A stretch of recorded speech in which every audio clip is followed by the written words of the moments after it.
Meron tayo ditong prutas, mga ate ko. Ang tawag dito sa amin ay tambis.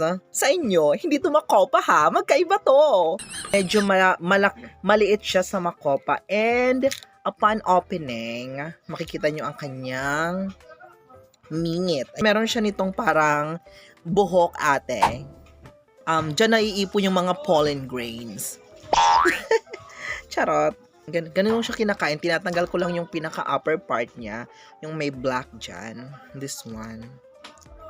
And ito yung parang pinaka-seed niya, ate.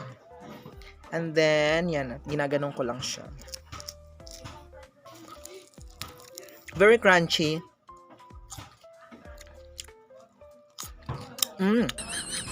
Ang kanyang taste ay hindi siya gaanong kaasim, medyo may katamisan, tapos medyo may kapaklaan.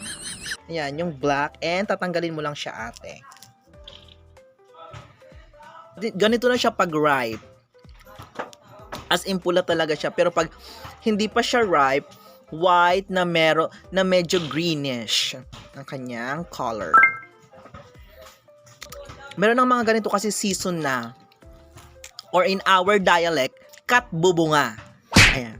Kat bubunga na po ng tambis. Giging ripe pa lang ito pag ganito yung kulay niya. This is the perfect one. Ang ganda niya. Wala siyang sugat sa kanyang katawan. Unlike dito.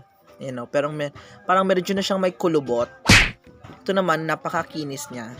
Parang siyang mini strawberry, pero wala siyang mga mata. This is tambis.